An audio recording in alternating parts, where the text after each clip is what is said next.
There are foundations under the ferns along the Blue Ridge Parkway. Farmhouses, wells, root cellars, and the families who built them were removed by federal law so you could have an unobstructed view. Most people assume this land is empty because the terrain is too rugged, too remote, too wild. It isn't. The last entry on this list names the exact legal mechanism used to clear this land of its people. And once you hear it, every overlook you've ever photographed looks different. Number 18. The ridge facing wrong, Clinch Mountain, Tazewell, Hawkins, and Scott counties, Southwest Virginia. Every Appalachian ridge follows the same compressed grain, northeast to southwest, shaped by the same ancient collision. Clinch Mountain didn't. It cuts across that grain for nearly 50 miles through far southwest Virginia, forcing roads into bends that baffled surveyors for 2 centuries. Stand on Route 19 and watch the pavement wrap around the mountain's flank 3 separate times, when a straight line would have crossed it in under 2 minutes. The geometry isn't confusing. The mountain is just wrong, relative to everything around it. The resistant sandstone caprock kept Clinch standing, while softer rock eroded down to valleys on either side. It didn't fold differently.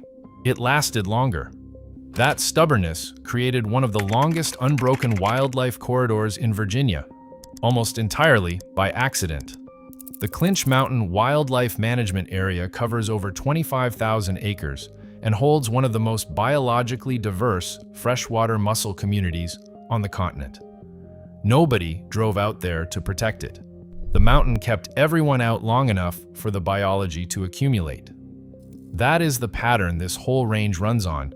The places that survived did so because extraction found them inconvenient, not because anyone chose to save them. Number 17. The town the river saved, St. Paul, Russell County, Virginia. St. Paul should not exist. Population under 900, the main street carrying the ghost of 1910's commercial ambition in its brickwork. Half shuttered, most of it quiet, with the Clinch River running green and cold behind the storefronts. Lumber and coal built this corner of Virginia. When both pulled out, towns either disappeared or shrank past recognition. St. Paul shrank, but it didn't go. The reason has nothing to do with economics in the conventional sense. Its stretch of the Clinch is one of the finest smallmouth bass fisheries in the eastern United States. The river the industry spent decades treating as drainage recovered, not completely, enough. Local guides know every pool. Anglers from 3 states make the drive. The same extraction economy that left St. Paul half empty cleared the Parkway corridor 200 miles northeast and called the result wilderness. Here, the river recovered before the government arrived with a better idea for the land. That accident is the only reason the town still has a name. Number 16, the forest's missing giant, Jefferson National Forest, Lee County, Virginia, Bell County, Kentucky. Walk the old-growth sections of the Jefferson National Forest near the Cumberland Gap, and you keep finding enormous decaying stumps with no living match in the surrounding canopy. Ghost trunks, structures from a tree that no longer exists in this forest, or in any eastern forest in any meaningful sense. The American chestnut once dominated the Appalachian Range from Maine to Georgia, the largest, most ecologically central canopy tree in the entire eastern forest. Between roughly 1900 and 1950, an introduced blight eliminated it functionally from every ridge and hollow it had shaped for thousands of years. The trees died faster than anyone understood what was happening to them. The absence reorganized everything underneath. Food webs, understory plant competition, small mammal populations, turkey and deer habitat, all of it rearranged around a gap where the defining tree used to stand. The American Chestnut Foundation now has experimental blight-resistant specimens in restoration trials across the region. It isn't restoration, it's the opening move of a reckoning that won't resolve within any living person's timeline. 100 years gone, the canopy still hasn't decided what grows there now. Number 15. The summit that eats instruments, Mount Mitchell, Yancey County, North Carolina. The highest point east of the Mississippi has destroyed more weather measurement equipment than almost any other summit station in the country. That is not on the overlook sign. Mount Mitchell reaches 6,684 feet.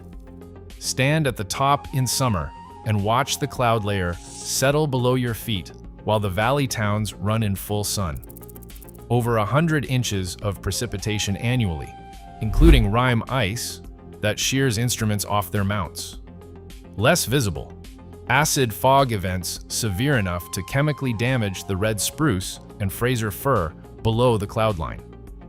Those same clouds deliver atmospheric deposition that has weakened this forest since the 1970s. The spruce fir ecosystem here is a boreal sky island, northern Canada stranded at elevation when the glaciers pulled back. Among the most threatened forest communities in the eastern United States, the woolly adelgid is working upslope. The acid fog is already there. The clouds doing the damage are the same ones making the photograph. The overlooks, the summits, the ridgelines, that's still the visible layer. The part you can drive to and photograph. The next section of this map is harder to see. It involves what was on this land before the parkway and who was moved to make room. Number 14. Someone else's road, Cumberland Gap, Lee County, Virginia, Bell County, Kentucky, and Claiborne County, Tennessee. Drive US 25E through the Cumberland Gap and notice how little effort the road requires. The mountain just opens at a notch that looks less like a geological accident and more like a passage cut deliberately by someone who knew exactly where they were going. That's because it was. The Cherokee and Shawnee had maintained this corridor for centuries before European contact. The trail network through the Gap was the functioning road system of the southern Appalachians, established, traveled, known. In 1775, Daniel Boone led his party through using an existing path and a Cherokee guide. The discovery narrative collapsed an entire indigenous transportation infrastructure into one explorer's biography. The Sycamore Shoals negotiation that same year, which transferred Cherokee land use rights in this corridor to the Transylvania Company, is actively contested by Cherokee historians as a coerced transaction conducted under conditions that made genuine consent impossible. Between 200,000 and 300,000 settlers used the Wilderness Road between 1775 and 1810. Almost none of the interpretive signage along that route identifies the trail they walked as a Cherokee road that already existed. The Gap was never a blank space waiting to be found. It was already someone else's corridor. Number 13. The river runs backward, New River, Ashe, and Allegheny counties, North Carolina, through Grayson County, Virginia, into Summers County, West Virginia. The New River may be older than the mountain range it runs through, and it drains north when almost everything else in the Central Appalachians moves south or east. Stand on the bridge at Galax, Virginia, and watch the current push toward the upper left corner of your mental map. The river is going the wrong way. Geological age estimates range from a few million to over 300 million years, depending on methodology. What's broadly accepted is that the river predates the ridge and valley landscape, holding its northward course as the terrain rose around it. The river was there first. The mountains had to root around it. That northward drainage gives species isolated in these watersheds a pathway north that most eastern rivers don't provide. The New River Gorge holds one of the most biologically diverse temperate freshwater systems on Earth, long enough in place for species to differentiate into forms found nowhere else. An ancient river running the wrong direction through mountains younger than itself. Number 12. The Battle No One Marked, Blair Mountain, Logan County, West Virginia. No monument at the road, no interpretive pull-off. The forest has grown back, and Blair Mountain looks like every other ridge in southern West Virginia. Land where nothing ever happened. In August and September of 1921, 10,000 armed Union miners crossed this terrain to free imprisoned workers in Mingo County. They faced company deputies, Baldwin Felts agents, and the United States Army, including biplanes over the ridge, the first use of military aircraft against American citizens on American soil. The Battle of Blair Mountain was the largest armed labor uprising in American history. The miners lost. Their leaders were charged with treason. It left the curriculum almost entirely. In the 2000s, the mountain was proposed for mountaintop removal. Historians and labor advocates fought for National Register listing. It was granted, removed, then restored after years of legal challenge. The battlefield remains unmarked. The rifle pits are under the trees. The shell craters are under the leaves. No sign, no monument, almost no visitors. Someone spent years trying to strip it away. They came very close. The ridges, the dying forests, the mislabeled roads, the unmarked battlefield. That's the surface. What follows is the deeper structure, not what happened here. What was done here, deliberately, legally, and at scale, and why the land has looked this empty ever since. Number 11. The hollow that outlasted them. Thacker Creek, Mingo County, West Virginia. Mingo County, West Virginia, the ridges bought, the mineral rights severed, the creeks straightened, the companies gone. And the county left among the poorest in the eastern United States. And in the hollows feeding Thacker Creek, there are families who watched all of that from land they never sold. Turn off Route 65 onto a gravel hollow road, and the difference registers immediately. No surface mining scars on the ridge above. Intact hardwood canopy. A creek that hasn't been channelized. A cemetery with fresh flowers on recent graves. These pockets survived because the coal seam wasn't thick enough to bother acquiring. The companies calculated their way past them. Broad form deeds severed mineral rights from surface rights, leaving families on their land while stripping them of any say in what happened beneath it. The hollows that kept full title were the ones nobody calculated were worth the paperwork. They are now studied as the baseline for what pre-extraction land use actually looked like, the planting patterns, the creek behavior. Before the industry arrived, the companies got everything worth taking. The hollows they skipped are the proof of what was here first. Number 10. The spruce came back wrong. Gardenier Knob, Randolph County, West Virginia. The only old-growth red spruce stand that survived the West Virginia lumber era did so for the most mundane possible reason. The logging company ran out of lease time before it ran out of trees. About 140 acres. That is the entirety of what remained after the industrial clear-cut of the Appalachian high country. The trunks at Gardenier Knob are visibly wider than anything in the surrounding second-growth forest, old enough to have been mature before the Civil War, standing in a grove that smells on a cold morning like the Canadian interior. West Virginia's high-elevation spruce was eliminated almost completely between 1880 and 1920. A full century of recovery has not closed the gap. The spruce that returned doesn't match the original in structure, species composition, or ecological function. Gardenier is a reference point, not a reproducible model.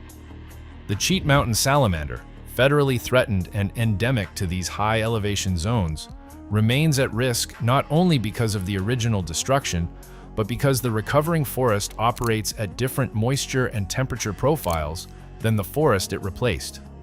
The biological community the old growth once supported may not return even after the trees do. The trees came back. The forest hasn't. Number 9. The view built on removal. Shenandoah National Park, Page and Warren Counties, Virginia. At any overlook on Skyline Drive, every direction frames a clean view of the Blue Ridge and the valley below. What it doesn't show is that the slope you're standing on was, within living memory, a worked agricultural landscape. Orchards, pastures, family cemeteries, one-room schools, Baptist churches, people. Removed by law, to build the road you drove in on. Shenandoah National Park displaced several thousand residents from the Blue Ridge slopes of northern Virginia in 1935. Virginia condemned the land. Families who refused to sell were removed anyway. The process was framed not as removal, but as rescue. Federal documents describe the communities as impoverished, backward, in need of relocation. That framing was not accidental. Sociological surveys depicted the mountain population as unfit for land they'd worked for generations. Subsequent scholarship, including historian Katrina Powell's research, found those surveys were conducted with a predetermined conclusion. The displaced families had measurably higher literacy rates than the reports claimed. A number held Cherokee, African American, and mixed heritage backgrounds the official park story erased. The cemeteries are on park land. Families visit on permit. The foundations are under the ferns. The park was built on a story about who those people were. Their descendants have a different account. Number 8. The Wilderness Nobody Made, Dolly Sods, Tucker County, West Virginia. On a sandstone plateau in West Virginia at an elevation that should be forested, there is a landscape that looks more like Labrador than Appalachia. Open heath and sphagnum moss, wind-flagged spruce at the edges, swept by winds from directions that don't match the terrain below. It looks ancient and untouched. It is neither. Dolly Sods was clear-cut and burned repeatedly through the late 19th and early 20th centuries. The burns destroyed the peat layer deep enough to prevent forest regeneration. The result was an open heath barrens resembling tundra, with no ecological business existing in West Virginia. Over a century, it developed its own species assemblage, plants and insects found nowhere else in the mid-Appalachians. A novel ecosystem built on industrial wreckage. Then another layer. Dolly Sods was used for U.S. Army artillery training during World War II. Unexploded ordnance has been found on the plateau. Certain sections carry documented caution advisories today. The part of these mountains that looks most wild is the part that was most completely destroyed. It just had a century to forget. Number 7. The Feud Buried the War, Tug Fork, Mingo County, West Virginia, and Pike County, Kentucky. The Tug Fork is best known for the Hatfield-McCoy feud, a real conflict with documented causes including Civil War allegiance splits, a disputed pig, and timber rights. It has since been theme-parked, trail-mapped, and branded into one of the more successful tourism operations in Appalachia. The Hatfield-McCoy Trail generates more revenue than any labor history site in the same territory. That gap is the entire point. The same corridor in the early 20th century was the center of one of the most violent labor suppression campaigns in American history. The Baldwin Felts Detective Agency ran systematic intimidation through these coal fields. The Matawan Massacre happened on this river's banks in 1920, when Sid Hatfield and a group of miners killed several Baldwin Felts agents in the street. What followed led directly to the March on Blair Mountain. Same counties, same hollows, one generation later. The feud became a brand. The war that followed became a footnote. The river remembers the feud because someone built a trail. It remembers the massacre because the people here never stopped saying what happened. Number 6. The forest still being named Joyce Kilmer Memorial Forest, Graham County, North Carolina. Joyce Kilmer Memorial Forest in Graham County covers 3,800 acres of old-growth cove hardwood that almost no one visits. Tulip poplars past 20 feet around. Hemlocks 4 centuries old. A canopy too high to identify individual trees from the ground. The forest survived because the terrain was too steep to log. The timber companies moved on. The species inventory is still officially incomplete because the hollow logs, the canopy, and the soil keep producing organisms nobody cataloged before. The hemlock woolly adelgid is working through the eastern hemlock component, a species that regulated moisture, soil chemistry, and understory temperature. its loss is changing the community in ways still being tracked. The most ancient organisms here are not the trees. They are the fungal networks in the soil, some potentially centuries old, with no cataloging system in place. The oldest life here isn't visible. It's underfoot, unnamed, and not yet fully counted. The evidence up to this point still exists in the landscape. You can drive to it, photograph it, stand in it. What follows lives in a different register. Permit applications, condemnation orders, sociological surveys written to reach a conclusion before the fieldwork started. The answer to the title isn't in the scenery, it's in the paperwork. Number 5, the valley the river reclaims. South Branch Potomac, Pendleton, and Grant counties, West Virginia. There are communities in the West Virginia highlands that the river took once, that rebuilt, and that the river took again. Drive Route 28 through Smokehole Canyon in Pendleton County. The road was rebuilt after the November 1985 flood, the worst natural disaster in West Virginia's recorded history. The canyon walls carry watermarks well above road level. The canyon is too narrow for rising water to spread. It just climbs. Communities throughout the South Branch watershed lost bridges, roads, and structures in 1985. Some were never rebuilt. Some that had already been rebuilt once before from earlier floods by the same families. In the narrow valley bottoms, the flood cycle sits in generational memory, not as trauma exactly, but as a standing agreement with land that was never permanently theirs to hold. The communities that should have had the infrastructure to rebuild after 1985, the industry, the tax base, the institutional support, had already been removed by the extraction economy's exit decades earlier. The river finished what the companies started. The structures still standing are the ones that survived both. The river has not finished, neither has the departure. Number 4, the people who stayed, Qualla Boundary, Jackson, Swain, and Cherokee counties, North Carolina. The Eastern Band of Cherokee Indians holds approximately 57,000 acres in the southern Blue Ridge, the Qualla Boundary.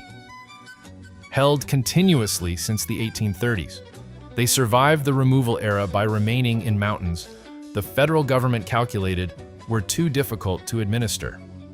Members of the Oconaluftee community held North Carolina citizenship, a legal distinction that opened a narrow gap in the removal machinery. The government found the terrain more expensive to clear than to leave. That calculation kept them here. Their land now shares a boundary with Great Smoky Mountains National Park, a park whose founding acquired land from families with Cherokee heritage or mixed Cherokee Appalachian ancestry and applied the same dispossession framing used on their Scots-Irish neighbors. The Smokies postcard does not mention that. The Eastern Band is now among the primary cultural stewards of the Southern Appalachian landscape. Their ethnobotanical knowledge and oral histories predate every other regional archive. The Cherokee Language Immersion School, funded by gaming revenue, is one of the most serious revitalization programs in the eastern United States. The people who weren't supposed to survive the removal are now the most complete record of what these mountains were before it started. Number 3, the logging's lasting mark. Pisgah National Forest, Haywood, and Transylvania counties, North Carolina. Walk-off trail through the pink beds or middle prong sections of Pisgah National Forest, and you keep crossing features in the slope that don't match natural drainage, depressions, berms, and subtle terracing at odd angles to the hillside. The skid roads and log slides from the 1910 to 1920 logging operations are still readable, in the ground over a century later. The trees don't show it, the land underneath does. Pisgah is where American conservation began. The Biltmore estate owned large tracts here. Gifford Pinchot worked this land. Carl Schenck established the first forestry school in the United States, the Biltmore Forest School, here in 1898, on ground being stripped at industrial scale at the same time. The origin point of the American conservation movement and one of the most heavily logged landscapes in the southern Appalachians are not two different places. They are the same place. Schenk's school trained foresters to extract efficiently, not to protect. Soil compaction from the logging railroad grades persists today. Stream chemistry in certain tributaries is still measurably affected. The forest growing on these slopes will not reach old growth function within any planning horizon any living person will see. Conservation started here. So did the damage. They are the same event. Number 2. The road that never came back, southern Blue Ridge interior, Rabun and Towns counties, Georgia, into Graham and Clay counties, North Carolina. There is a stretch of the southern Appalachians roughly 150 miles long, where road density drops below what you'd find across much of rural Alaska. Not wilderness, not dramatic on a map. A region once logged, railed, and worked that never rebuilt its human infrastructure after the extraction economy left. Pull up a satellite image from northeast Georgia to Graham County, North Carolina, and compare it to any equivalent area of the Midwest or coastal South. The road network stops at the ridge and doesn't resume for what looks, on screen, like a held breath. The roadlessness is not geological. It is the scar left by departure.